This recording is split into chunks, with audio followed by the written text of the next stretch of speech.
பாருங்களேன், சூப்பரான சுட சுட காரசாரமான தேன் மாதிரி ஒரு சேப்பக்கிழங்கு காரக்குழம்பு ரெசிபி ரெடிங்க. அதுக்கு மேலே 2 பாயில்டு எக்குங்க. வேறு என்னங்க வேணும்? இந்த ரெசிபி ட்ரை பண்ணுங்கள். பண்ணுறதுக்கு முன்னாடி என்னோடய சேனலில் சப்ஸ்கிரைப் பண்ணுங்கள் ப்ளீஸ்ங்க. கூட இருக்க பெல் ஐக்கனை கிளிக் பண்ண மறந்துடாதீங்க. வாங்க வீடியோக்குள்ளே போகலாம்.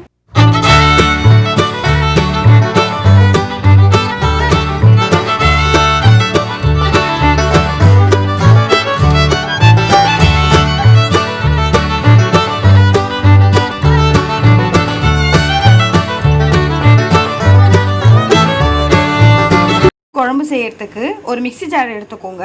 அதில் பொடி நறுக்கின தக்காளி 3 ஆட் பண்ணிக்கலாங்க. 3 தான் ஆட் பண்ணிக்கணும். இது கூடவே ஒரு கை சின்ன வெங்காயம் ஆட் பண்ணிக்கலாங்க. எந்த அளவுக்கு முடியுமோ அந்த அளவுக்கு நீங்கள் ஃபைன் பேஸ்ட்டாக அரைச்சிக்கோங்க. ஃபைன் பேஸ்ட்டாக அரைச்சிட்டோங்க. அரைக்கும் போது ரொம்ப ஃபைன் பேஸ்ட்டாக அரைக்கக்கூட அங்கங்கே கொஞ்சம் தக்காளி தேன் பட்டால் குழம்பு நல்லா ருசி கொடுக்குங்க. சேப்பக்கிழங்கு காரக்குழம்பு செய்ய ஆரம்பிச்சிடலாமா? நல்லெண்ணெய் தாங்க செய்ய போகிறோம். கொஞ்சமாக நல்லெண்ணெய் விட்டுக்கோங்க உங்களுக்கு தேவையான அளவுக்கு. அதுக்கு தேவையான பொருட்கள் ஒரு டீஸ்பூன் கடுகு எடுத்துக்கோங்க.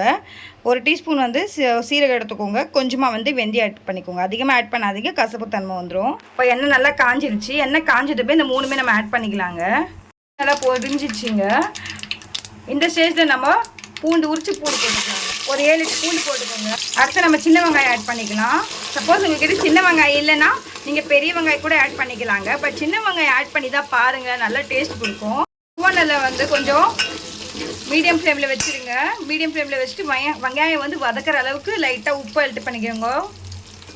உப்பு அப்படியே கொஞ்சம் ஆட் பண்ணி அப்படியே கொஞ்சம் வதங்கணுங்க. தோலெல்லாம் அப்படியே பிரிஞ்சு வரணுங்க. நம்ம கருவேப்பிலை ஆட் பண்ணிக்கலாங்க. உங்களுக்கே தெரியுது, நல்லா பார்த்தாவே வெங்காயம் பாருங்கள் நல்லா இதுவாகிடுச்சு, நல்லா வறுப்பட்டுச்சு. பாருங்கள் நல்லா வறுப்பட்டுச்சு. இப்போ நல்லா அப்படியே கொஞ்சம் வதவுங்க 2 நிமிஷத்துக்கு. ஒரு டீஸ்பூன் தனி மிளகாய்த்தூளை நம்ம ஆட் பண்ணிக்கலாம். சப்போஸ் உங்ககிட்ட தனி மிளகாய்த்தூள் இல்லாத பட்சத்தில் நீங்கள் குழம்பு மிளகாய்த்தூள் ஆட் பண்ணிக்கலாம். ஒரு டீஸ்பூன் தனியாத்தூள் ஆட் பண்ணிக்கோங்க. நம்ம 1/4 டீஸ்பூன் மஞ்சத்தூள் ஆட் பண்ணிக்கலாங்க. அப்படியே பொன்னிறமாக வதவிட்டே இருங்க.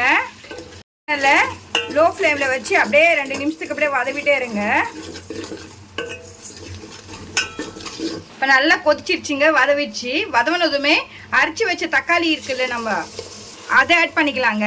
மீடியம் ஃப்ளேமில் வச்சு பச்சை வாசனை போகிற அளவுக்கு அப்படியே வதவிட்டே இருங்க. எண்ணெய் திரிஞ்சு மேலே வரணும், அந்த அளவுக்கு வதவணுங்க. நல்லா இது தக்காளி நல்லா வெந்துருச்சு. இந்த ஸ்டேஜில் நம்ம கட் பண்ண வச்ச சேப்பக்கிழங்கை நம்ம ஆட் பண்ணிக்கலாம். இதுவுமே நம்ம ஆட் பண்ணிடலாங்க. அப்படியே 2 நிமிஷத்துக்கு அப்படியே திருப்பி போடுங்க. 2 நிமிஷத்துக்கு அப்படியே கொஞ்சம் கிளறிடுங்க. இப்போ இந்த நேரத்தில் நம்ம எலுமிச்சை சைஸில் நம்ம கரைச்சி வச்ச புளி தண்ணியை நம்ம ஆட் பண்ணிக்கலாங்க. வடிகட்டி உங்களுக்கு தேவையான அளவுக்கு நீங்கள் புளி ஆட் பண்ணிக்கோங்க. கரைச்சி எல்லாமே நம்ம சேப்பக்கிழங்கு போட்டாச்சு கட் பண்ணி.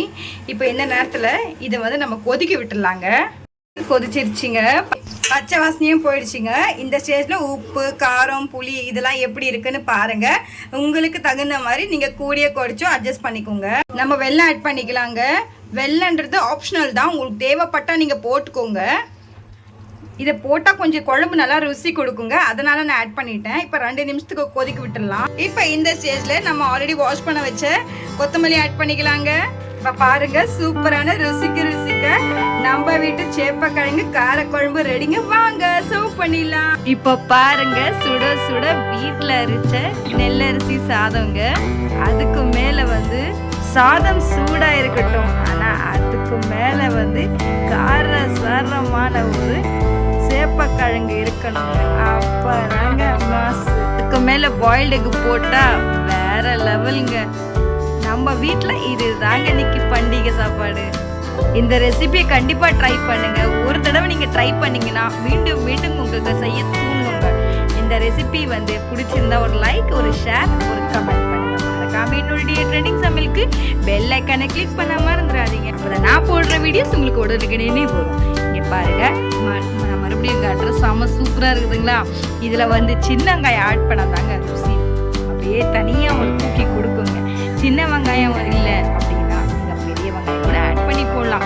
எப்போவுமே நான் இந்த மாதிரி புளிக்குழம்பு செய்யும் தக்காளி கொஞ்சம் அதிகமாக புளி கொஞ்சம் கம்மியாக ஆட் பண்ணி செஞ்சாங்க குழம்பு நல்லா ருசியாக இருக்கும். நல்லா இல்லாத குழம்பு கூட அவ்வளோ அருமையாக இருக்கும். ஏன்னா போது ஒரு லவ்வோடையும் உங்கள் அன்போட செஞ்சீங்கன்னா அது தனி டேஸ்ட்டு தனி பக்குவம் தாங்க. நான் சொல்கிற இன்க்ரீடியன்ஸ் பொறுத்து நீங்கள் வந்து ஆட் பண்ணிங்கன்னா அப்போ தான் வந்து உங்களுக்கு குழம்பு நல்லா ருசி கொடுக்குங்க. ஏன்னா வந்து நீங்கள் அதுக்கு தான் நான் சொல்கிறது. என்னுடைய வீடியோவை முழுமையாக பாருங்கள். நான் சொல்கிற மெத்தடில் இந்த ரெசிபியை ட்ரை பண்ணிவிட்டு உங்களுடைய ஃபீட்பேக்கை என்னுடைய கமெண்ட் செக்ஷனில் சொல்ல மறந்துடாதீங்க. அருமையான சேப்பக்கிழங்கு காரக்குழம்பு, அதுக்கு மேலே 2 பாயில்டு, அது கூட சுட சுட சாதம், அது கூட நம்ம வீட்டில் வந்து நெல் அரைச்சி சாதங்க, செம வேறு லெவலில். இந்த ரெசிபியை உடனே அதுக்காகவே நீங்கள் வந்து இந்த ரெசிபியை ட்ரை பண்ணுங்கள். பார்த்ததுக்கு ரொம்ப ரொம்ப நன்றி. நாளைக்கு இதே மாதிரி சிம்பிளான ஒரு ஹெல்த்தியான ரெசிபியில் சந்திக்கும் வரை இப்போ உங்களால் மேலே விடைபெறுவது take care, love you all, bye bye.